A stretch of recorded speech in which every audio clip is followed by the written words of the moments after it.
आज दिनांक 17 जनवरी 2022, class 10th, subject science, सब सब्जेक्ट बायोलॉजी। आज का हमारा टॉपिक है food chain and food web. सबसे पहले बच्चों हम बात करते हैं फूड चेन की, कि आहार श्रृंखला इसको हम बोलते हैं हिंदी में, या इसको खाद्य श्रृंखला भी बोलते हैं। कॉमन नेम वैसे अगर देखा जाए तो इसको खाद्य श्रृंखला ही बोला जाता है। फूड चेन, चेन मतलब चेन बनती है फूड की। जैसे कि कॉमन से अगर बात की जाए तो सनलाइट से एनर्जी पौधे अपने अंदर सेव करते हैं, और वो एनर्जी पहले शाकाहारी जंतुओं में फिर मांसाहारी जंतुओं में ट्रांसफ़र होती रहती है। ये इस प्रकार से एक चेन बन जाती है, इसी को हम लोग फूड चेन कहते हैं। जीवों के भोजन या खाद्य संबंधों को दर्शाने वाली ऐसी श्रृंखला जो भक्षक यानी जो भक्षण कर रहा है और उनका आहार बने जीवों को प्रदर्शित करती है, खाद्य श्रृंखला या आहार श्रृंखला कहलाती है। जैसे उत्पादक यानी हरे पौधे। उत्पादक कौन होते हैं? प्रोड्यूसर्स, यानी कि जो अपना भोजन स्वयं बना लेते हैं, तो वो कौन है? हरे पौधे। और उनको कौन खाते हैं? कीट। और कीट को कौन खाता है? मेढक। मेढक को बाज। ठीक है, इस प्रकार से एक श्रृंखला बन जाती है। आहार श्रृंखला का प्रत्येक पद या चरण पोषी स्तर यानी कि ट्रॉफिक लेवल कहलाता है। एक स्तर यानी कि जैसे मान लीजिए हरे पौधे क्या हैं, तो एक फर्स्ट ट्रॉफिक लेवल है। उसके बाद कीट क्या है? सेकंड ट्रॉफिक लेवल है। कीट का स्तर जो होगा वो सेकंड ट्रॉफिक लेवल होगा। फिर मेढक का फोर्थ ट्रॉफिक लेवल होगा, ठीक है, और थर्ड ट्रॉफिक लेवल होगा। और बाज का जो टॉपेस्ट ट्रॉफिक लेवल होगा। ठीक है, तो हरे पेड़ पौधे खाद्य श्रृंखला का प्रथम पोषी स्तर, शाकाहारी जंतु द्वितीय पोषी स्तर, मांसाहारी तृतीय और चतुर्थ पोषी स्तर बनाते हैं। अतः खाद्य ऊर्जा के स्थानांतरण को प्रदर्शित करना विभिन्न पोषी स्तरों के जीवों का अंतः संबंधित रैखिक क्रम यानी एक लीनियर रेखा में एक क्रम जो है खाद्य श्रृंखला कहलाता है। खाद्य श्रृंखला कहलाता है। जैसे इसमें घास, घास को खाने वाली बकरी, बकरी को खाने वाला मनुष्य।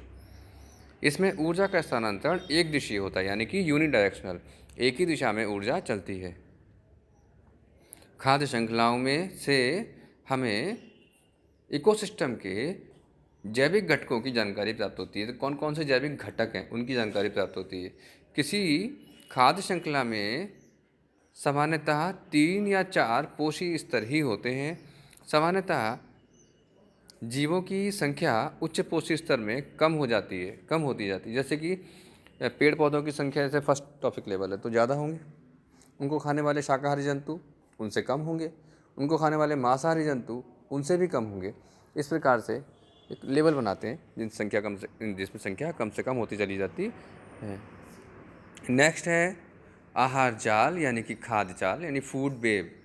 ठीक है, प्रकृति में खाद्य श्रृंखला एक सीधी कड़ी रूप में नहीं होती है। एक पारिस्थितिक तंत्र की सभी खाद्य श्रृंखलाएं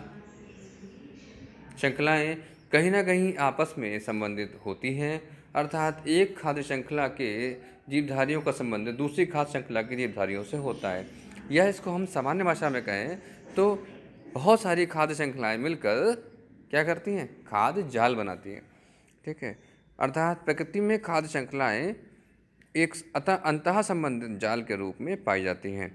खाद्य श्रृंखलाओं का यह अंतः संबंधित जाल ही खाद्य जाल कहलाता है। उदाहरण के लिए घास को कीट भी खाता है और इसके बीजों को पक्षी और चूहे भी खाते हैं।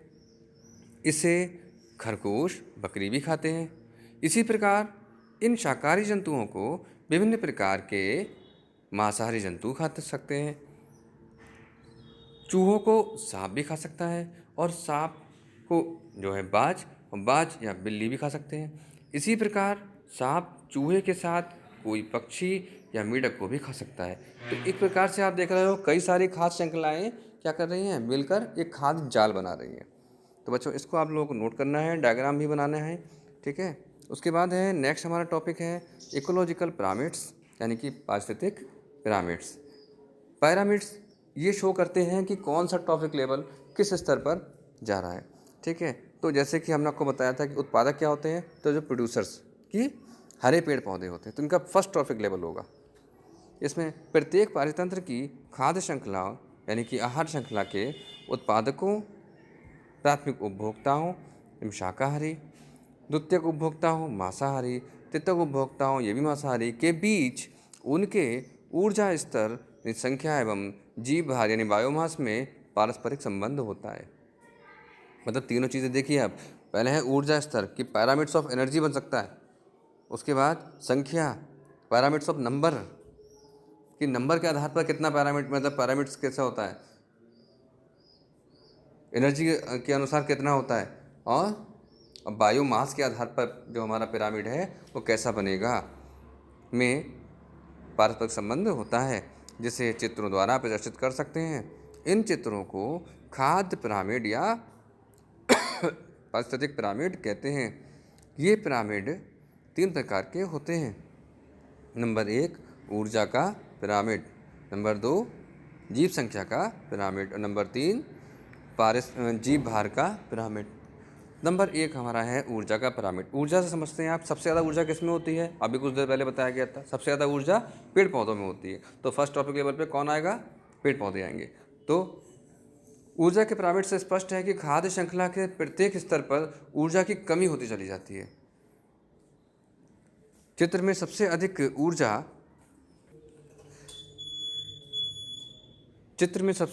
ऊर्जा पिरामिड के आधार पर स्थित उत्पादक पौधों यानी कि 100 जूल में होती है। मान लीजिए अगर 100 जूल है तब 100 जूल यानी पौधों में होती है। प्राथमिक उपभोक्ताओं यानी शाकाहारी जंतुओं में 10% यानी 10 जूल होगी। अन्य उपभोक्ताओं की अपेक्षा अधिक ऊर्जा होती है।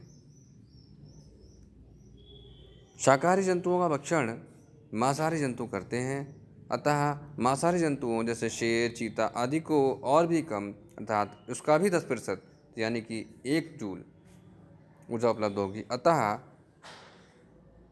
खाद्य श्रृंखला जितनी छोटी होगी उतनी ही अधिक ऊर्जा जीवों में को उपलब्ध होगी। दूसरा हमारा आता है बच्चों बड़ा खांसी आ रही क्या बात, चलो, जीव संख्या का पिरामिड, पैरामिड्स ऑफ नंबर। जीव संख्या के पिरामिड से पता चलता है कि किसी भी पारितंत्र में उत्पादकों की संख्या शाकाहारी जंतुओं से अधिक होती है, यानी यहाँ पे भी जो हरे पेड़ पौधे हैं उनकी संख्या ज़्यादा होगी। नमस्ते।